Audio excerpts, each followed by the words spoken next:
Welcome back. आज हम economic series का लेक्चर 13 डिस्कस करेंगे। आज के जो हमारे टॉपिक्स हैं, जैसे इससे पहले हम स्टार्ट करेंगे जीडीपी से कि जीडीपी होता है क्या है, इसकी कैलकुलेशन कैसे करते हैं। फिर हम देखेंगे डेप्रिसिएशन और इन्वेस्टमेंट की के कंसेप्ट्स क्या हैं। फिर हम measurement of GDP at different price points देखेंगे, जैसे जिसमें पहले हम देखेंगे इन प्रोडक्शन प्रोसेस में, जैसे मार्केट प्राइस क्या होता है, फैक्टर कास्ट क्या होता है और बेसिक प्राइस क्या चीज़ है। उसके बाद हम देखेंगे measurement at different price point in time. ठीक है, इसमें इसके बाद हम देखेंगे सेविंग एंड इन्वेस्टमेंट का concept, national income GNP GNI, फिर उसको जीडीपी को मेज़र कैसे करते हैं हम इंडिया में, एस्टिमेशन ऑफ जीडीपी कैसे की जाती है, इसकी लिमिटेशन क्या है और अल्टरनेट्स क्या हैं जीडीपी के। ठीक है, और जीडीपी मतलब क्यों परसिस्ट कर रही है। अब देखते हैं, अगर इस सारे इस लेक्चर में हम सारे टॉपिक्स कवर कर सके तो अच्छी बात है, अगर ना कर सके तो कम से कम हम यहाँ तक तो करेंगे। ठीक है, इससे नीचे हम नेक्स्ट वीडियो में देख लेंगे।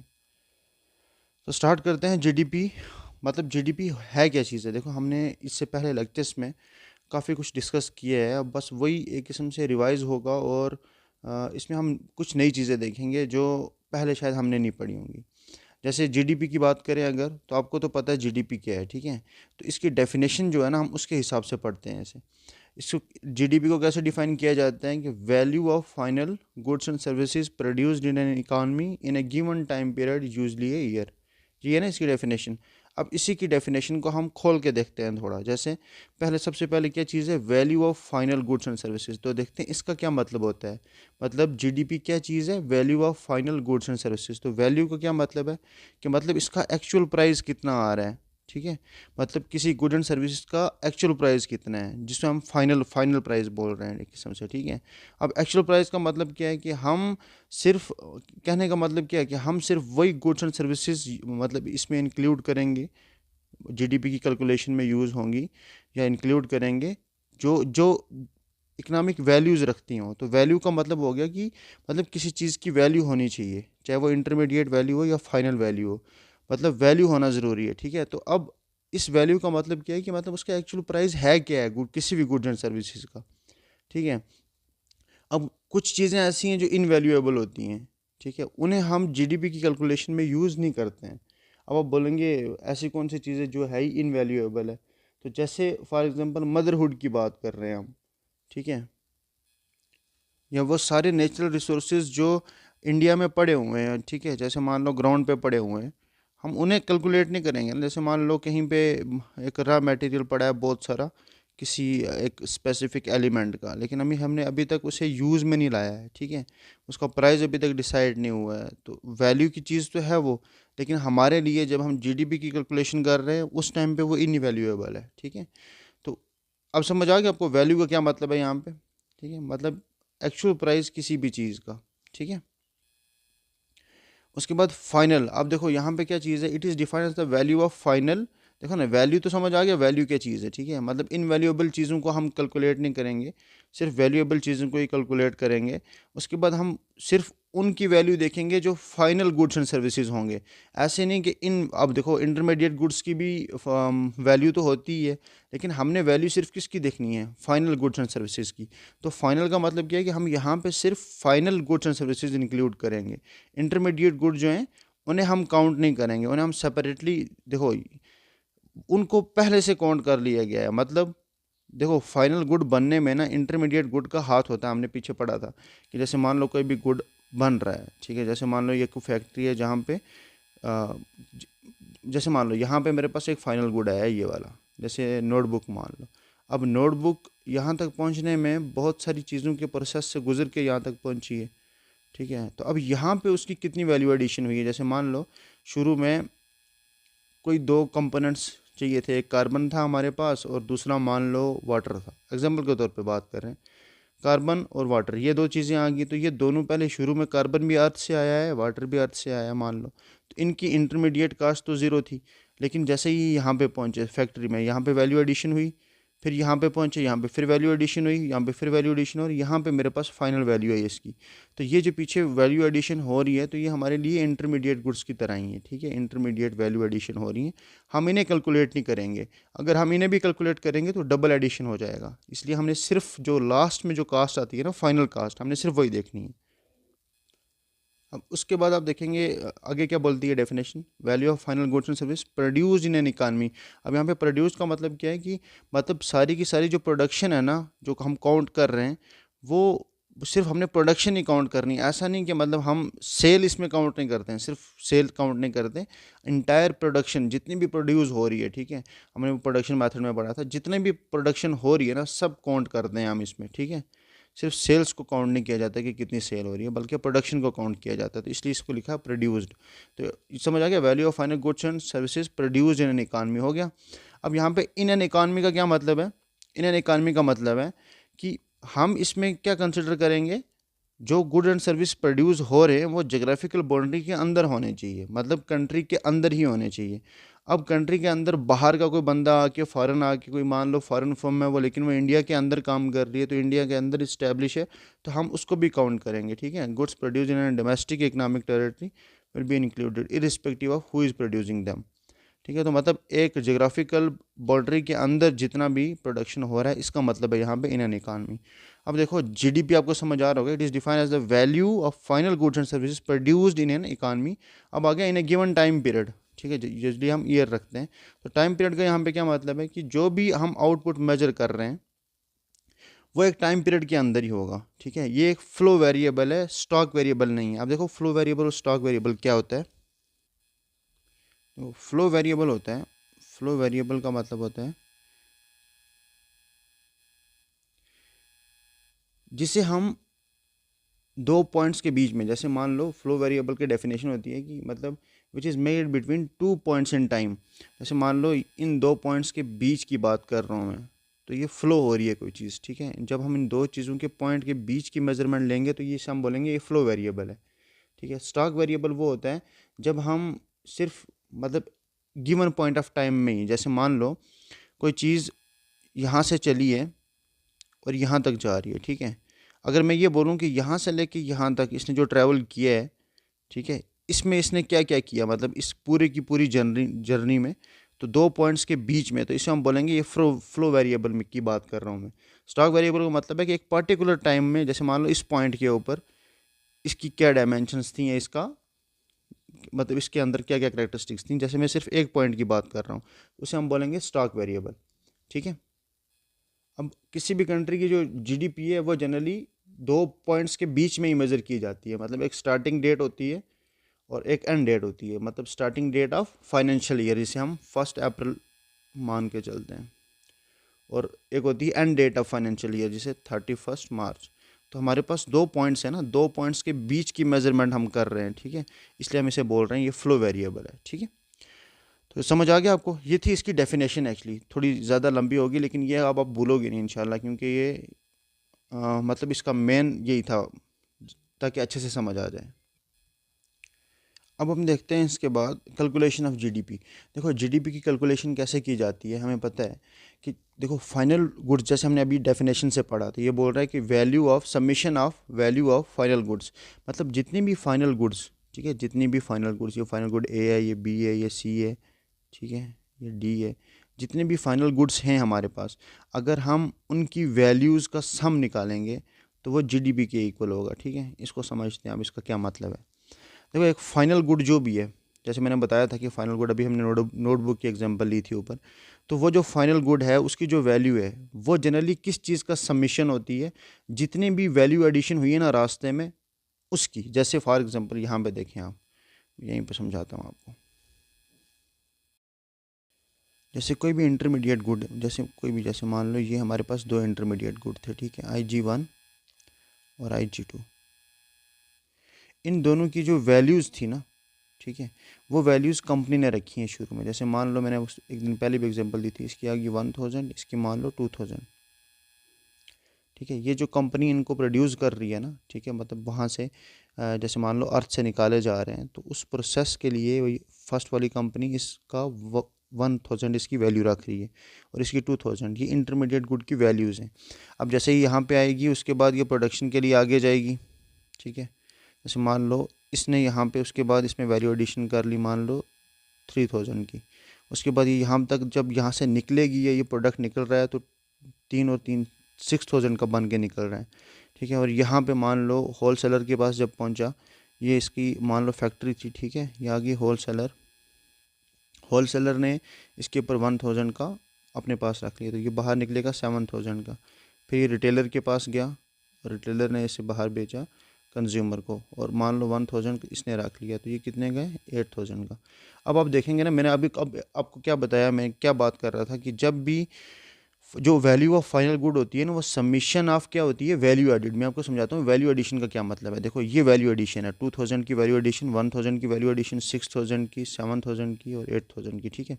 मतलब सारी ये तो आगे इसके प्रोडक्ट निकल रहे हैं 1000 2000, उसके बाद ये देखो 3000, ये 1000 और ये 1000। अब ये टोटल बन के देखो कितना बनेगा, 1000 1000 आ गया, 2000, 2 और 3 कितना हो गया 5, 5 और 2 7 और 1 8।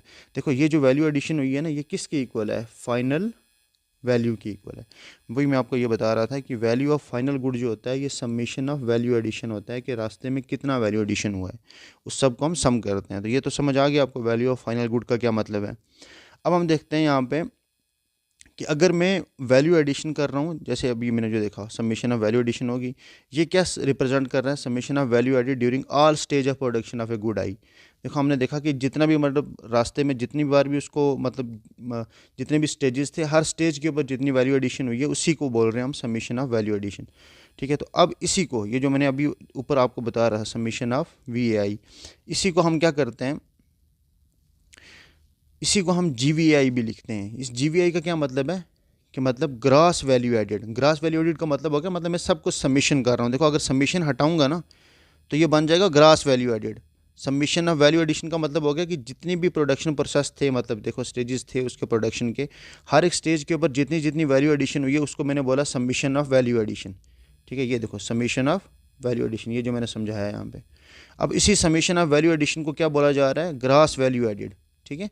तो अब देखो इसका मतलब ये हो गया ना कि ये क्या चीज़ थी, वैल्यू ऑफ फाइनल गुड था, ठीक है।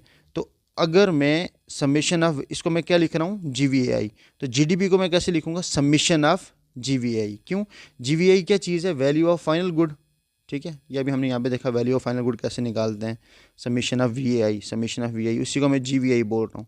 अब लेकिन GDP का जो फार्मूला है वो क्या है, वो है summation of value of final good. तो GDP क्या हो जाएगा, समीशन ऑफ GVAI। मुझे उम्मीद आपको समझ आ गया होगा। तो ये आपको याद रखना है कि GDP को हम समीशन ऑफ GVAI भी बोलते हैं, मतलब value of all final goods, ठीक है। तो ऐसे हम कैलकुलेट करते हैं GDP को जब भी करना होगा। तो ग्रास वैल्यू एडिड, जैसे इसकी हमने देखी थी ग्रास वैल्यू एडिड बात थी, वो कितनी थी 8000। ऐसे में हर एक प्रोडक्ट की देखेंगे, ठीक है, 7000 8000, मान लो बहुत सारे प्रोडक्ट्स हैं। अब सब का सबमिशन करेंगे तो मुझे क्या निकल जाएगा, GDP, ठीक है, summation of gross value added. अब इसके बाद एक कंसेप्ट आता है, कंसेप्ट ऑफ डिप्रिसिएशन और इन्वेस्टमेंट। ये क्या चीज़ है, देखो इन्वेस्टमेंट जनरली इसलिए की जाती है, और की कैसे जाती है, हम कैपिटल गुड्स खरीदते हैं, इन्वेस्टमेंट करते हैं, ताकि हमारे पास जो इनकम है वो बढ़ती रहे, ठीक है। अब इकोनॉमिक्स में इन्वेस्टमेंट इसके तीन कंपोनेंट्स होते हैं इन्वेस्टमेंट के। एक तो हम या तो फिक्स्ड इन्वेस्टमेंट करते हैं, या चेंजेस इन इन्वेंट्री के थ्रू, या फिर रेजिडेंशियल इन्वेस्टमेंट होती है। अब ये जो फिक्स्ड इन्वेस्टमेंट है ये जनरली की जाती है जब जैसे मान लेते हैं हमने कोई मशीनरी ख़रीद ली, ठीक है, मशीनरी के टाइम पे, या फिर हम मान लो हमने लैंड ख़रीद ली है, ठीक है, या कोई न्यू फैक्ट्री हमने खोल ली है, तो ये सारा आ जाता है फिक्स्ड इन्वेस्टमेंट में, ठीक है।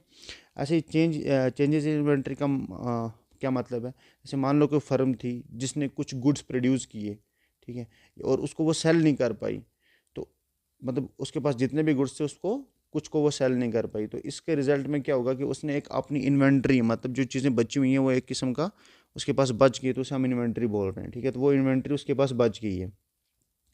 अब ये जो एकोमोलेशन हो रही है गुड्स की, या तो ये इंटेंशनल भी हो सकती है, कई बार लोग इंटेंशनली चीज़ों को बचा के रखते हैं क्योंकि प्राइस बढ़ेगा तो फिर बेचेंगे, तो या फिर ये इनवॉलेंट्री भी, मतलब अनइंटेंशनली भी हो सकती है, ये इंटेंशनली भी हो सकती है अनइंटेंशनली भी, ठीक है। अब ये जो इन्वेंट्री में चेंज हो रहा है ना, ठीक है, इसी को टोटल इन्वेस्टमेंट कहा जाता है, कि मतलब एक किस्म से ये इन्वेस्टमेंट है, इन्वेंट्री में अगर चेंज कर रहा है कोई अपनी में, ठीक है, तो चेंजेस इन इन्वेंट्री ये भी एक इन्वेस्टमेंट की ही कंपोनेंट आता है, ठीक है, चेंज इन इन्वेंट्री। उसके बाद हम देखते हैं रेजिडेंशियल इन्वेस्टमेंट। रेजिडेंशियल इन्वेस्टमेंट का क्या मतलब है, जैसे मान लो कोई हाउस बिल्डिंग, ठीक है, हाउस बिल्डिंग मतलब कर रहा है, ठीक है, हाउस बिल्डिंग कर रहा है, किसी मतलब रेजिडेंशियल इन्वेस्टमेंट में आएगा, जो हाउस बिल्डिंग होता है, ठीक है। अब ये जो जनरली आप देखेंगे ना, ये वाली इन्वेस्टमेंट मतलब रेजिडेंशियल इन्वेस्टमेंट, इसको जनरली फर्म का एक्सपेंडिचर भी माना जाता है। ये जो हाउस बिल्ड मतलब अगर मान लो कि कोई फर्म जो है जो इन्वेस्ट कर रही है हाउस बिल्डिंग में, ठीक है, तो ये माना जाएगा कि फर्म जो एक्सपेंडिचर कर रही है, ये जो इसका इन्वेस्टमेंट है, ये उसका एक किस्म से एक्सपेंडिचर भी है, ठीक है। लेकिन अब इसी में हम देखेंगे तो मतलब जैसे फाइनेंशियल इन्वेस्टमेंट इसमें नहीं आती है। जैसे जो अगर कोई स्टॉक मार्केट में इन्वेस्ट कर रहा है तो वो वाली इन्वेस्टमेंट इस रेजिडेंशियल इन्वेस्टमेंट में नहीं आती है। वो मतलब इकोनॉमिक्स इन्वेस्टमेंट में आती नहीं है, कौन सी स्टॉक मार्केट, ठीक है, उसे हम इन्वेस्टमेंट नहीं मानते हैं इकोनॉमिक पॉइंट ऑफ व्यू से। उसे हम फाइनेंशियल इन्वेस्टमेंट मानते हैं, ठीक है, जो स्टॉक मार्केट की होती है। अब अभी अभी हमने देखा कि जो इन्वेस्टमेंट हो रही है, मतलब जैसे इन्वेस्टमेंट कोई भी कर रहा है तो इन्वेस्टमेंट जनरली कैपिटल गुड्स की बाइंग में ही होती है, ठीक है। अब कैपिटल गुड का हमें पता है कि वो टाइम के साथ डिटोरेट करते हैं, ठीक है, मतलब कैपिटल गुड्स डिटोरेट करते हैं, उनकी मेंटेनेंस की ज़रूरत पड़ती है, ठीक है। अब जैसे मान लो कोई कंपोनेंट था हमारे पास जो कैपिटल गुड था, ठीक है, ये मशीनरी थी। इस मशीनरी में ये हमने ली थी 3 साल पहले मान लो। अब इस साल की जीडीपी जब कैलकुलेट कर रहे हैं हम, तो इसमें क्या होगा कि जैसे मान लो इसमें कोई कंपोनेंट लगता था, कोई एक कंपोनेंट, ये वाला कंपोनेंट, ठीक है, हमें पता चला कि ये इसकी मतलब जो कंडीशन है वो फिजिबल नहीं है, तो हम इसको रिप्लेस करेंगे। अब हम पूरी मशीन को तो रिप्लेस नहीं कर रहे हैं, सिर्फ इस कंपोनेंट को रिप्लेस कर रहे हैं। तो इस बार जो जीडीपी होगी उसमें इसकी कैलकुलेशन का क्या करेंगे हम, मतलब क्या कैपिटल गुड्स की वही रहेगी या फिर जैसे हमने पिछली बार, तो क्या हम कैपिटल गुड को भी इंक्लूड करेंगे या नहीं करेंगे। तो इसी में कंसेप्ट आता है कि जब कैपिटल गुड्स टाइम के साथ डिटरेट करते हैं, इसी को हम क्या बोलते हैं, डेप्रिसिएशन हो गई है, ठीक है, मशीन की डेप्रिसिएशन हो रही है, कैपिटल गुड की डेप्रिसिएशन हो रही है। क्योंकि ये जो पार्ट रिप्लेस कर रहे हैं हम, क्यों, तो इसी प्रेजेंट ईयर में ही प्रोड्यूस हुआ है, तो प्रेजेंट ईयर में अगर प्रोड्यूस हुआ है तो ये जीडीपी का पार्ट बनेगा, ठीक है। अब ये जो हमने इसी साल मतलब इस साल हमने इसकी वैल्यू एडिड की है, ठीक है, किसकी, जैसे मान लो ये वाला कंपोनेंट हमने इस बार लगाया है, तो इस पे जो कास्ट, इसकी जो वैल्यू है उसे हम क्या बोलेंगे, इसकी वैल्यू है, इस पे जो हमने कास्ट इस साल लगाई है उसे हम कहते हैं डेप्रिसिएशन एक्सपेंस। क्या बोलते हैं, डेप्रिसिएशन एक्सपेंस। ये इस साल हुआ है, ठीक है। तो अब जब वैल्यू हम निकालेंगे, नेट आउटपुट निकालेंगे, तो जो हमारा ग्रॉस आउटपुट होगा ना उसमें से हम डेप्रिसिएशन को माइनस कर देंगे, ठीक है। मतलब value of the part of the current years output which is being used with the previous output of the capital good is equal to the depreciation expense incurred by the firm। तो इसका मतलब क्या हो गया कि जो NDP होगा, ठीक है, जैसे GDP था ना, ग्रॉस डोमेस्टिक प्रोडक्ट, ये आ गया हमारा नेट डोमेस्टिक प्रोडक्ट। तो अब नेट निकालने के लिए मुझे वो जो कैपिटल गुड जिसमें मैंने डेप्रिसिएशन कास्ट इस बार इन्वॉल्व की है, ठीक है, मतलब डेप्रिसिएशन एक्सपेंस इन्वॉल्व हुआ है, तो हम क्या करेंगे, नेट निकालने के लिए GDP में से उसे माइनस कर देंगे, ठीक है, क्या करेंगे, जीडीपी में से उसे माइनस कर देंगे। ऐसे कि जैसे मान लो हमें एनवीए निकालना है, जैसे हम जीवीए निकालते थे, ग्रॉस वैल्यू एडिड, तो नेट वैल्यू एडिड क्या होगी, जीवीए माइनस डेप्रिसिएशन। तो समझ आया डेप्रिसिएशन का कंसेप्ट क्या है। तो जितनी डेप्रिसिएशन हो रही है ना हम उसे माइनस कर रहे हैं जब हम नेट निकाल रहे हैं कि नेट हमारा कितना होगा। इस साल का जीडीपी नहीं, नेट की बात कर रहे हैं, तो नेट में वो डेप्रिसिएशन माइनस हो जाती है जो इसमें हो रही है, ठीक है। तो ऐसे अगर जीडीपी निकालेंगे, जैसे करंट ईयर की जीडीपी निकालनी है, उसमें तो ये एडिशन ही हो रहा है ना एनडीपी में। नेट डोमेस्टिक प्रोडक्ट में हम क्या कर रहे हैं, डेप्रिसिएशन को ऐड कर रहे हैं। इसी क्वेश्चन को मैं उधर भेज रहा हूँ। ऐसे जीवीए ग्रॉस वैल्यू एडिड अगर हम निकालेंगे तो वो कितनी होगी इस साल की, वो होगी जो नेट वैल्यू एडिड थी उसमें हम डेप्रिसिएशन, जो इस बार हमारा डेप्रिसिएशन कॉस्ट इन्वॉल्व हुआ है उसे हम इंक्लूड करेंगे, ठीक है। तो ऐसे ही एनडीपी और एनवीए निकालने के लिए हम डेप्रिसिएशन को माइनस करेंगे। तो मुझे उम्मीद आपको ये समझ आया होगा डेप्रिसिएशन का कंसेप्ट है क्या। अब measurement of GDP at different price point, इसमें हम देख लेते हैं ये मार्केट प्राइस, फैक्टर कास्ट और बेसिक प्राइस क्या चीज़ है। अब मार्केट प्राइस का मतलब है कि हम कोई भी चीज़ जब जितने की खरीद रहे हैं ना, मार्केट प्राइस, ठीक है, जितने की हमें पड़ रही है वो, ठीक है, जितने की हम लेते हैं उसे हम बोलते हैं मार्केट प्राइस। अब फैक्टर कास्ट का मतलब यहाँ पे क्या है कि जब फैक्टर ऑफ प्रोडक्शन काम कर रहे थे उन पे टोटल एक्सपेंस कितना हुआ है, उन पे कितनी कास्ट लगी है, ठीक है, जिसे cost of factor of production भी बोल सकते हैं हम। तो फैक्टर ऑफ प्रोडक्शन पे जितनी कास्ट है वो आगे इससे हम बोलेंगे फैक्टर कास्ट, और एक होती है बेसिक प्राइस। अब मैं बताता हूँ इन तीनों में डिफरेंस क्या होता है। अब आपको पता है जो टैक्स होता है और एक होती है सब्सिडी जो गवर्नमेंट की तरफ से मिलती है, ठीक है। अब सब्सिडी गवर्नमेंट दे रही है किसी चीज़ पे और टैक्स लग रहा है, ठीक है। अब टैक्स या तो वो प्रोडक्ट पे लगता है, ठीक है, शाबाश, या टैक्स लगता है प्रोडक्शन प्रोसेस पे, दोनों अलग चीज़ें हैं। ऐसे ही जो सब्सिडी है या तो वो प्रोडक्ट पे दी जाती है या वो प्रोडक्शन प्रोसेस पे दी जाएगी। यहाँ तक क्लियर हुआ। अब हम पहले देखते हैं ये फैक्टर कास्ट। फैक्टर कास्ट मैंने क्या बताया, फैक्टर ऑफ प्रोडक्शन है उस टाइम पे जो उन पे कास्ट लग रही है। तो फैक्टर कास्ट कैसे निकालेंगे, सबसे पहले हम देखेंगे फैक्टर कास्ट निकालने के लिए पहले देखते हैं हम बेसिक प्राइस। मैं बताता हूँ बेसिक प्राइस क्या होता है। बेसिक प्राइस में हम क्या ऐड करेंगे, उसमें हम ऐड करेंगे सब्सिडी और माइनस क्या करेंगे, टैक्स। लेकिन वो टैक्स कौन सा, जो प्रोडक्शन प्रोसेस पे लग रहा है, ये इंपॉर्टेंट है। प्रोडक्शन प्रोसेस पे जो टैक्स लग रहा था हमने उसे माइनस किया, क्योंकि गवर्नमेंट ने वो मतलब मान लो कि वो हमें माफ़ कर दिया है, ठीक है। तो फैक्टर कास्ट में basic price minus tax of production process आ गया एक, प्लस आ गई सब्सिडी ऑन प्रोडक्शन प्रोसेस। माफ़ नहीं किया, सारी गवर्नमेंट कुछ भी माफ़ नहीं करेगी। देखो फैक्टर कास्ट जो है ना, फैक्टर कास्ट क्या चीज़ है, एक बेसिक प्राइस आ गया और एक जो वो टैक्स जो प्रोडक्शन प्रोसेस पे लगा है और उसी पे जो गवर्नमेंट ने सब्सिडी दे रखी है प्रोडक्शन प्रोसेस पे, उसे हम ऐड करेंगे क्योंकि हमें उसका फ़ायदा हो रहा है सब्सिडी का, और टैक्स हमें देना पड़ रहा है, इसलिए हम माइनस कर रहे हैं। तो minus tax of production process plus subsidy, तो ये प्रोडक्शन प्रोसेस पे, ठीक है। तो ये तो समझ आ गया होगा आपको फैक्टर कास्ट क्या चीज़ है। अब आगे देखें, यहीं से समझने की कोशिश करें। आप देखना, मैं बोल रहा हूँ जो फैक्टर कास्ट है ना, उसको निकालने के लिए हम क्या करते हैं, पहले देखते हैं मार्केट प्राइस कितना है जिनकी हम वो ख़रीद रहे हैं, जो हमें पड़ रही है, ठीक है। अब उस पर टैक्स भी लगा होगा, टैक्स ऑन प्रोडक्ट, ठीक है। उसके बाद प्लस कर रहे हैं, इसी में प्लस कर रहे हैं सब्सिडी ऑन प्रोडक्ट, ये प्रोडक्ट की बात हो रही है। उसके बाद फिर देखते हैं टैक्स भी लगा होगा कब, प्रोडक्शन प्रोसेस पे, टैक्स ऑन प्रोडक्शन प्रोसेस। फिर सब्सिडी मिली होगी, सब्सिडी ऑन प्रोडक्शन प्रोसेस। ये क्लियर हुआ। या तो टैक्स प्रोडक्ट पे लगेगा या प्रोडक्शन प्रोसेस पे, सब्सिडी या तो प्रोडक्ट पे मिलेगी या प्रोडक्शन प्रोसेस पे, ठीक है। ये क्लियर हो गया। अब मैं बोल रहा हूँ जो फैक्टर कास्ट है ना, उसमें हम क्या करते हैं, जो जितने की मुझे मिल रही है, जो मार्केट प्राइस है उसका, उसमें से हम जो टैक्स प्रोडक्ट पे लग रहा है और उस पर जो सब्सिडी मिल रही है वो दोनों ऐड होंगे। ऐसे ही जो प्रोडक्शन प्रोसेस पे टैक्स लग रहा था वो माइनस करके, और सब्सिडी, ये पूरा ये आ गया मेरी फैक्टर कास्ट। मुझे उम्मीद है यहाँ तक तो आपको मसला नहीं होगा। अब अगर मैं बेसिक प्राइस की बात करूँ तो बेसिक प्राइस क्या होता है, बेसिक प्राइस हो गया जो मेरी मार्केट प्राइस है ना, जो जितने का मुझे मिल रहा है, उस पर अगर मैं सिर्फ टैक्स जो प्रोडक्ट पे लग रहा है और जो सब्सिडी मुझे मिल रही है प्रोडक्ट पे, सिर्फ प्रोडक्ट पे, तो सिर्फ ये वाला जो पार्ट है ना, ये वाला, इसे हम बोलते हैं बेसिक प्राइस। तो कोई पूछे बेसिक प्राइस क्या है, तो बेसिक प्राइस है MP minus tax on product plus subsidy on product. Factor cost आ गई ये।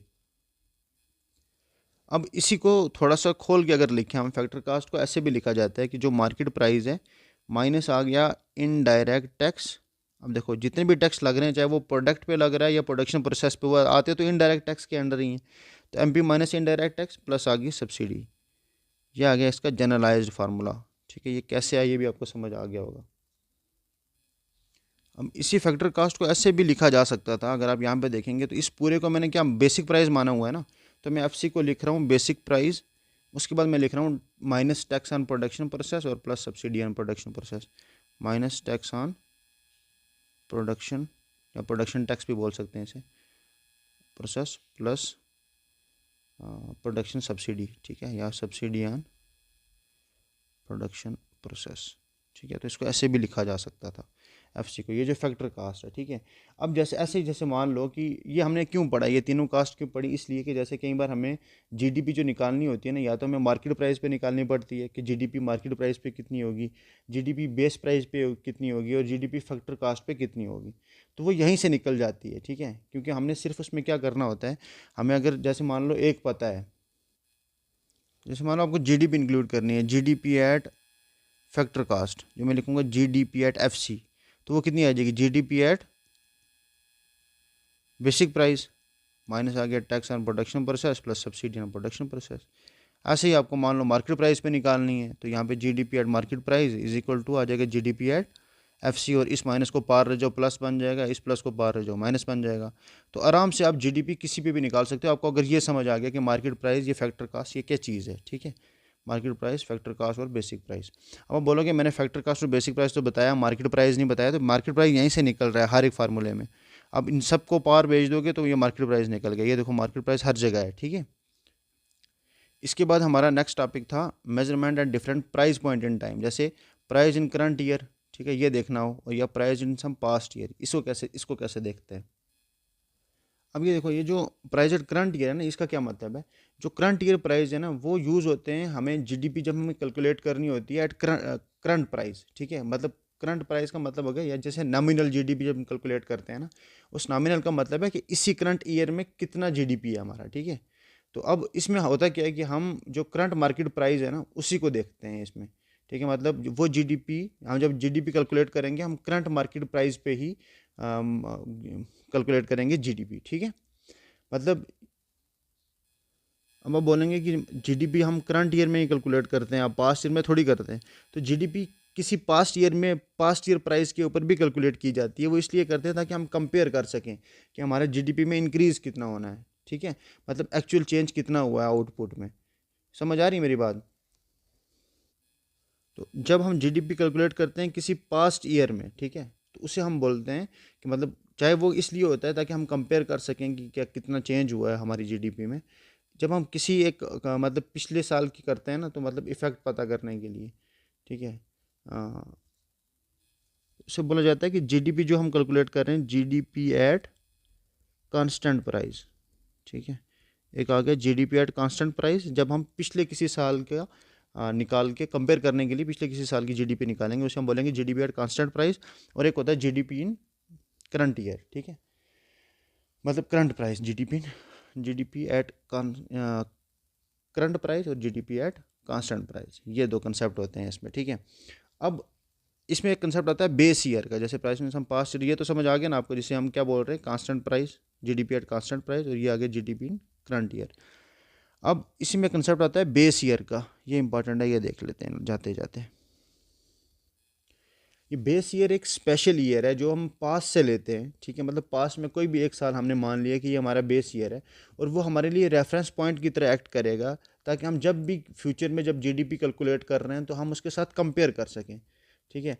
अब ये जो बेस ईयर की चॉइस होगी, ये एक इम्पॉर्टेंट डिसीजन है, और ये किस चीज़ पे डिपेंड करता है, ये डिपेंड करता है, पहली चीज़ जब बेस ईयर सेलेक्ट करते हैं तो उसमें पहली चीज़ देखी जाती है कि ये एक स्टेबल ईयर होना चाहिए, ठीक है। जब भी हम पास्ट में ले रहे हैं कि मतलब यहाँ पे ऐसा नहीं कि इस ईयर में प्राइस जो थे वो ज़्यादा फ्लक्चुएट कर रहे थे, ठीक है। मतलब इसमें जो आउटपुट है वो लार्जली स्टेबल होना चाहिए, ठीक है। यहाँ पे स्टेबल का मतलब स्टेगनेंसी नहीं है, मतलब जिसमें ताकि वॉलेटिलिटी ज़्यादा ना हो, ज़्यादा चेंजेस ना हो, तो स्टेबल ईयर होना चाहिए, पहली चीज़।